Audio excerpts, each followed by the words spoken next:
everyone, it's Friday, the day we appear on a screen near you to share our SBN news. I'm Kendra Byers, the Head of Community and Strategic Partnerships. And I'm Scott Dalgleish, the Head of Marketing here at SBN. You'll be seeing our faces weekly as we chat all things SBN, share what we've been up to, what's coming up, and introduce you to some of our SBN members. Speaking of our faces, Scott and I actually seen each other at a distance for the first time in person since I think February. Yeah. We had booked to attend the #BloodyGoodHeadshot campaign with the talented Scottish photographer David Ho of Headshot Scotland, who is collaborating with Hey Girls to provide headshots, with proceeds being split 50-50 to support the fantastic Hey Girls with their mission to raise awareness and put a stop to period poverty. So Scott and I will be sporting some new headshots on LinkedIn very soon. Scott, what else have we been up to this week? Yeah, it's been a busy week. It was quite weird yesterday, Kendra, because since I've seen you so frequently on camera, it hasn't, it didn't really resonate with me until we saw each other that it had been that long. Yeah, it's a long time. It's a special thanks to David, because he's so energetic, which I think is really helpful when you're doing headshots, because standing at 100 photos taken isn't the most sort of smile experience, but he really made it work. But yeah, as you see, it's been a busy week here at Scottish Business Network. On Tuesday, we had another one of our insight sessions, this time with Campbell Williams. He took about 20 to 30 guests through standing up and scaling out. It was all about how to take your business from local to national, national to international. That's a series you run with the Scotland House team down in London, and we'll be continuing that next month with Andrew Morrison.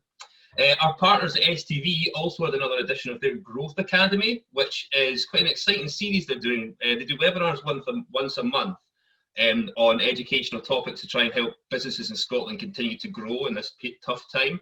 They did an event yesterday with the Scottish Association for Mental Health, all about the importance of building a mentally health workplace in order to keep everybody happy and grow the business as well as attract new talent. We've also had some members in the press over the last few weeks. Craig Everett and the team at Hollybob saw some investment from Ryan Howsam, which will be quite exciting. We'll hopefully catch up with Craig in a news show in the near future. And .Scot, the domain provider led by SBN member Harry McGrath, also welcomed on board a global ambassador who's based out in India. And episode 53 of our SBN podcast series launched on Wednesday. This week, we had Fraser Allen interviewing Scottish composer and musician Chris Tolley. But the main highlight of this week has been our big project with the University of the Highlands and Islands. On Tuesday night, we hosted a masterclass with David Sutherland before hearing from a panel of business leaders, Dynam, IBM, Dynamic Edge, who discussed the direct impact that the university's had on businesses in the area. But rather than hear that from me, we've got a guest who can tell us more, don't we, Kendra? Yes, we're welcoming Alison Wilson, Head of Development at the University of the Highlands and Islands. Hello, Alison. Hello, how are you? Hello. So, as Scott mentioned there, on Tuesday we did an event in partnership with the university, and we were discussing its impact and influence. During the event, the university was referred to as a game changer. Can you give a brief insight into the university and what it's achieved as we approach your 10-year anniversary? Yes, of course. I guess first of all, thank you. The event with SBN was just excellent. It was brilliant to have an opportunity to tell at least a little bit of our story to SBN members. And I guess to hear David Sutherland, one of the North's leading businessmen, endorse what we're doing and say, as a true Highlander, in his opinion, the university has been a game changer, was just fantastic. Not least, we're a young university, but we were created exactly to do that, to be that game changer for our region, to stop our young people from leaving the region and to give them choice, the ability to study at university at home. And I think over the past few years we've been able to do that, and that's hugely powerful for a rural area to retain its young people, to skill them up, the next generation, with all their ideas and enthusiasm, and ultimately to help them make a contribution to their own community and to the businesses that are within our region as well. So in just a few short years, we've grown. We now have around 9,000 students at university level and a further 30,000 or so at further education level. So that's a huge number of students for a small region. And we graduate around 3,000 students a year. So 25,000 alumni over that time period, which is a huge talent pool, absolutely enormous. 89% of our students are from the local area, and you know, I guess the rest are drawn in from, you know, interest in a variety of specialist courses that we have. And again, that's another bit of impact for us. Our course provision has increased rapidly in the last few years as well. So we've got, you know, the typical specialisms that you might expect to find in our region. We've got School of Adventure Studies in West Highlands College. We've got archaeology in Orkney. We're better to study something like that. We've got environmental science in Thurso, marine science, fantastic facility at the Scottish Association for Marine Science in Oban. And I think, you know, for the first time as well, we've been able to train some nurses and midwives at our Centre for Health Science. That's huge for a region like ours as well, to have the capacity of the region to be able to be self-sufficient in those core services as well. We've got CPD modules, so not just degree provision, that are focused on what industry needs. We've got new degree courses that have been designed in partnership with industry, like our Applied Software Development degree with IBM, who we heard from on Tuesday night as well. We've got a new degree in optometry that's been very heavily industry-led with work with Specsavers and other smaller private providers too. We've got a fish welfare course developed for the aquaculture industry, and we're developing links as well in aerospace industry and advanced manufacturing in a new purpose-built facility as part of the Murray Growth Deal. So it is huge, the range of things that we're involved in. And I think important for us as well is that involvement is heavily linked to our businesses and what they need. So through a network of curriculum development and employer engagement officers, the last few years we've been working really closely with those businesses to try and align our curriculum, our courses, and what we're teaching with the real world. You know, that's been fantastic, and that was why we were able to hear from those businesses on the panel about the kind of, you know, engagement that they have with us as a university, with our departments, our academic staff, and most importantly with our students. Amazing. And actually as well, that is a great coverage of what you do at the university, and I'm sure there's much more that you could cover, but also as we have all had to move into a blended approach, you've always had a blended approach to make sure that you're educating all your students that are in remote areas of Scotland and internationally. Yeah, absolutely. That's it. So yeah, although I'd mentioned that student population is very heavily local, and that's what we wanted to do, was to provide opportunities within the region. The region is so vast that you know, we're a distributed university. We're a university that's relied heavily on technology for a number of years now, and we're expert in it. So we know how to deliver remotely, and therefore in these challenging circumstances, when we had to very, very rapidly, you know, in the early part of this year, put all of our students home, in some cases they were used to being able to use the technology and to, you know, learn remotely.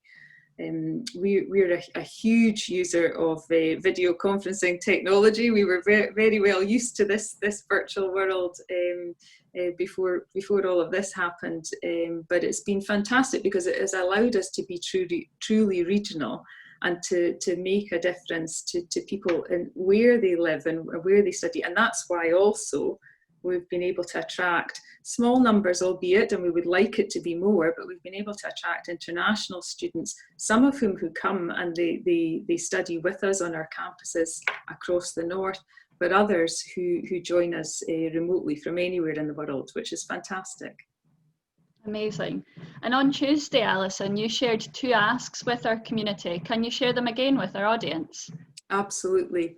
So the first ask was for help from SBN members as we urgently seek funding for that team of curriculum development and employer engagement officers that I spoke about. They've been funded over the past few years by European funds, which are coming to an end. And we're set to lose that team of staff, just a small team of 5, split across the sectors. And they've been doing a fantastic job in nurturing and building relationships with our employers. And that's something that we really don't want to lose. They provide capacity for us. Our academic staff do not have the ability to respond in the way that we would like, to work really actively and flexibly with our businesses. These guys have been able to develop placement opportunities, to develop curriculum through working groups and industry engagement platforms. They've allowed guest lecturers to come in. They've developed mentoring programs. All of that is absolutely essential. And they've also been able to do that. We have a mix of 13 academic partners, some of whom are tiny and do not have much resource. And this team have been able to make sure that every single one of our students, regardless of where they are, have access to these employer-led opportunities. In the current times, that's going to be even more important that we stay that close to our businesses, and to have this team, to have this ability to work with employers in a really proactive way is essential. But we as a university have relied on the European funds to enable that to happen. They're coming to an end. We don't have reserves to be able to support this ourselves. We don't benefit from the international student fee income that other universities have. We aren't yet bringing in the level of research grant funding that others are able to command. And we also, I guess, have this need to develop.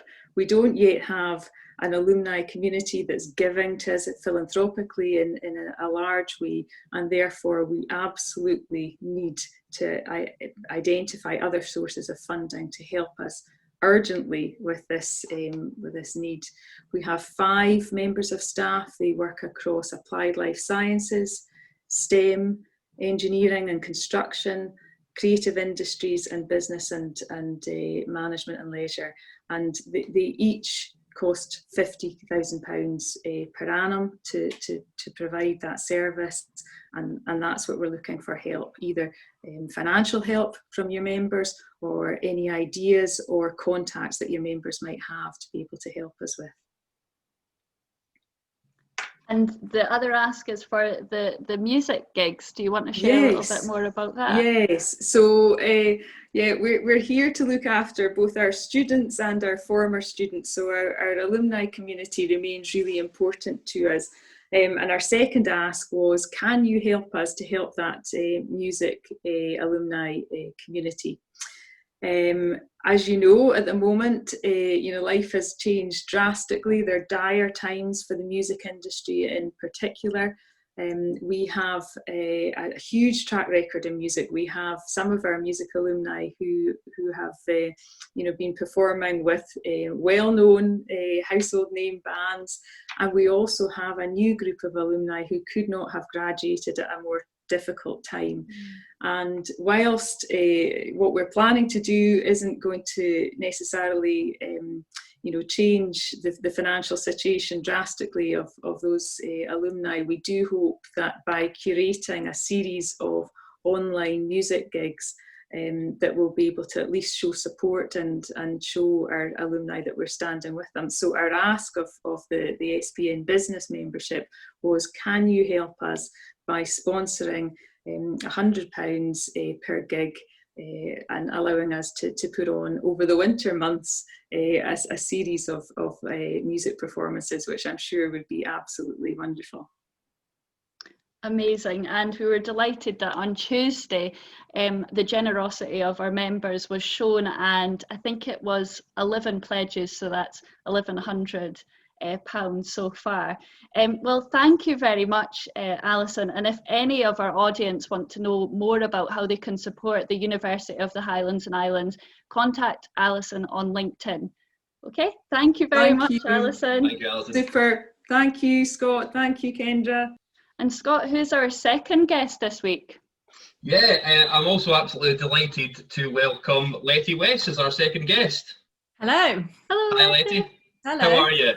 I'm good. West sounds so strange still. It's still brand new, is it? It's brand new, less than 2 weeks old. Well, thank you for joining us this morning. Before we get on a little bit about the services that London Scottish House offer, I wanted to ask how you got involved with them in the first place. Yeah, so thank you very much for having me on. I was on, as you said before, in Scottish International Week, and we had a great time with all of the stuff that you guys had on there. So thanks again for putting that on. So I joined London Scottish House just over 2 years ago. I grew up in Aberdeenshire, although my accent doesn't show that. I went to school in Perthshire, and I came down to London just over 7 years ago, and basically felt like I was a massive fish out of water. Did a couple of different jobs and never really felt like I had found my home. And then I was very, very lucky to have the opportunity to interview for my job with Alistair Wood, who's our CEO. And essentially he took a punt on me because I knew that I wanted to create this home for Scotland in London, support Scots wherever they are in the world. The diaspora is vast and global, but also it's deep roots in London as well as across the world. So looking at the history, I couldn't say no. So I started just over 2 years ago, and we've been cultivating this community that has actually been in London for forever. But the London Scottish House has been part of that community for about 170 years. Wow. Which is quite a cool thing to be part of. So essentially we've been, over the last couple of years, just trying to make sure that we are doing what the Scottish community want and what they need, and also supporting them in times like now, where nobody knows what's going on or what they need. Yeah, a time when people do need support as well, and we're delighted to be part of the community as well, which is why we're always happy to have you on, Letty. So I was wondering if you could tell us a little bit more about the services on offer at London Scottish House. Yeah, so London Scottish House is quite a large building. It's we've got a lot of flexible space. It was built as the home of the London Scottish Regiment. So it's an old army building, not barracks, it's just offices and space. We've got a massive drill hall, which is 16 metres by 20 metres. So it's the sort of place that you don't know exists until you get in there. So because we've got the mix of the drill hall and lots of little offices, we've been able to look at the needs of our community and work out how can we service those. So we are able to offer anything that people need, from virtual of joining the community and being friends with us from afar, to having an address with us, so you can register your company with us, and we'll look after all your posts and things like that. All the way up to actually taking an office for 3 months at a time, which has actually been probably the most popular thing since the pandemic hit. People have been looking at more flexible options for their offices. But then we've also got lots of different types of meeting rooms that you can hire by the hour, by the day, that kind of thing. And then we've got the drill hall, which we've used for SBN events in the past.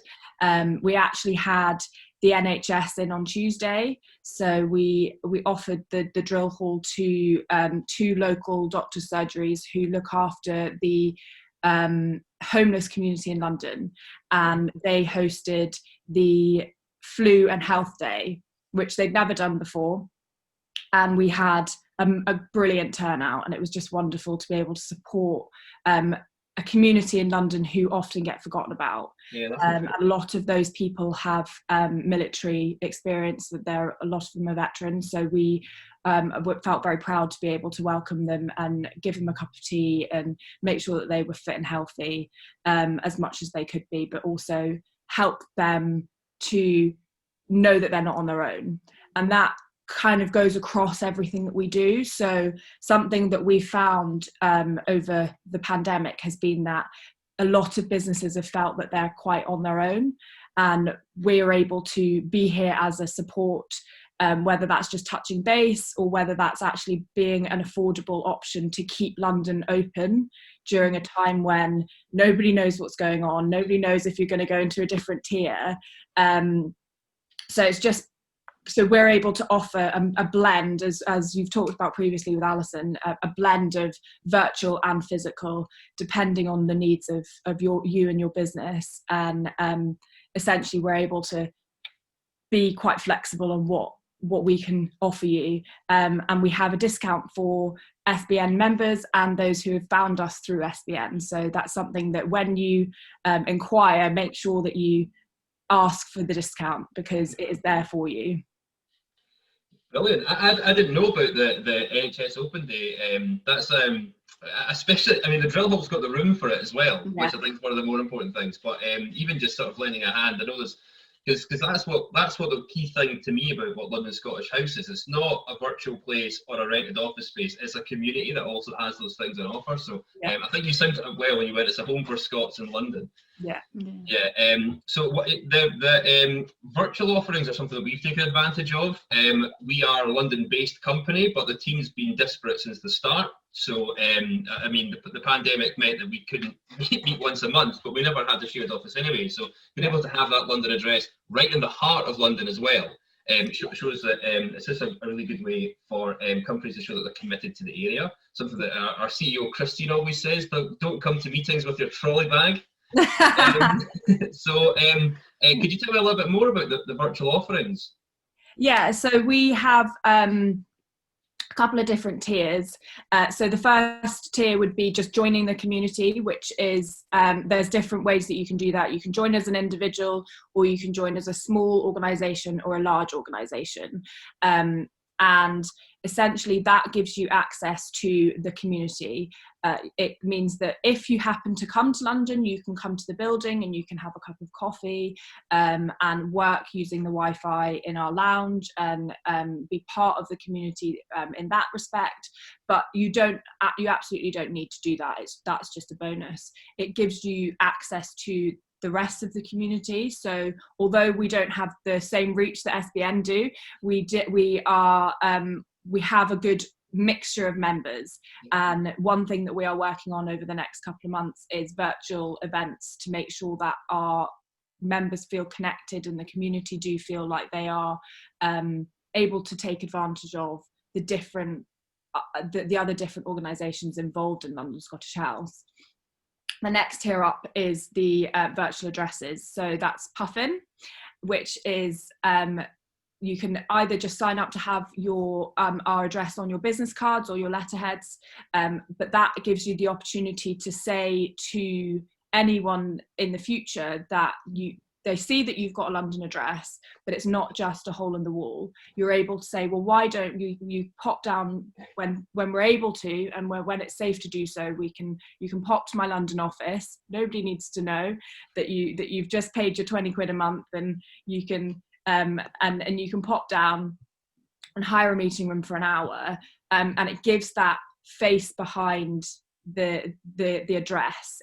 And it means that if someone rocks up looking for your business for whatever, they walk past and they see that it's there and they think, oh, didn't Joe from that company, he's got an office in there, I'm just going to pop in and see if he's in.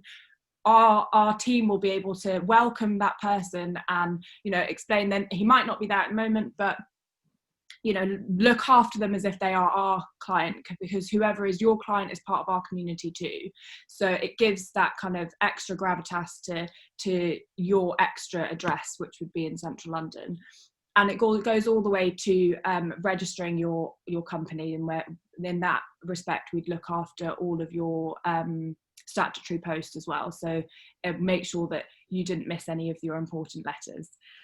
So it does allow that you can have that flexibility, that you're based at home or you're based wherever it is that you might have your registered office in London, but you want to have in Scotland, but you want to have that extra address down south.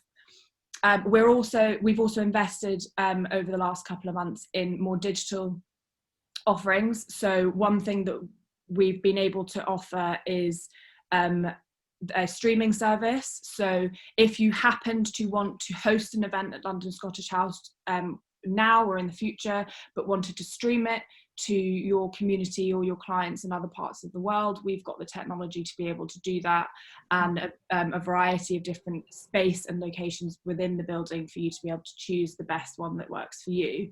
And we also have podcasting facilities as well. So there's lots of different aspects that you can get involved in at London Scottish House, that you can either be on site or not, and you can be very much part of our community. Brilliant. I believe Christy was there for our September event as well, just because it could be hard in situ, sort of delivering for, because usually this time of year we'd actually be there with $100 people, $100 Scots, but the virtual offering, even just having one person there changes the whole dynamic. Yeah. So the final thing I just wanted to ask you, Letty, is what's coming up in the next few months? Well, next week we've got 2 events happening on Tuesday. Both of those are blended events, and they're actually happening at the same time. So, and it's one of those things with London buses, everything comes at once. So both of those events there's a very small number of people who are going to be in the building. Most of the other participants will be elsewhere, and that's where our streaming services have been able to really come into their own. We're able to do all of the tests to make sure that the technology is working in advance, but there's that trust there that we've got the facilities and the space to be able to host different events at the same time, and Tuesday is another great example of that. Other things that are coming up, our events diary has dwindled a lot. We had quite a lot of cancellations since we reopened in July, which obviously was quite disappointing, but we see them as not cancellations but postponements. We were always open to working with our clients to make sure that we are offering them different ways of how we can help them host their event, and because they obviously need to host the event for whatever reason. And as I said previously, we're looking at hosting some virtual events for our community. So looking at different networking events. There's hopefully a virtual coffee morning happening soon, and things like that. So it's one of those things where the more our community get involved and let us know what they want, the more we can offer them and help them, give them what they need. Excellent. Well, I'd like to thank you very much for your time, Letty. I'm hopefully we'll see you again soon, if not virtually in real life. Thank you very much for your time. No, thank you very much. Thanks, guys. Have a good weekend. You too. So thank you to Letty for joining us. You can learn more about London Scottish House. Simply search londonscottishhouse.com. You can see all about their offerings, things that are coming up as well, and you can also contact Letty on LinkedIn. But that's it for our guests today, Kendra. Have we got anything exciting happening in the next couple of weeks? Well, actually, next Thursday at 12 p.m, if you would head over to our SBN member Andrew Morrison of AM Bids LinkedIn profile, you'll see that he's doing a monthly interview with our SBN ambassadors around the globe. Next week is his first one, so at 12 noon on the 29th of Thursday, it'll be Winning Work in Singapore with Fraser Morrison. So head over for that. Yeah, it'd be good to have. That was one of the most popular events at International Week, was Andrew's LinkedIn Live interviews, actually. So and now that we've got ambassadors on most continents. It's delighted to see that you're still continuing that. We've got a couple of exciting things happening. On the 17th of next month, we are doing another event, this time with Scotland Is. We'll be hearing from Jane Morrison-Ross and a few other members at Scotland Is, all about how they're supporting the technology sector in Scotland, along with the digital economy. And we've also got quite an exciting project that we've been working on that we'll be launching on the 2nd of November called Net Zero Scotland. You'll be able to learn more about that next week when we go for the official launch. But I believe that's us for the time being, Kendra. Will people be able to tune into this next week? Yes, next Friday at 12 noon. But I'd just like to, along with Scott, say a thank you to our guests. And as always, if you're an SBN member and you'd like to join us on the show, get in touch with either me or Scott. We'd be delighted to have you. Thank you. Thanks very much, Letty. Bye.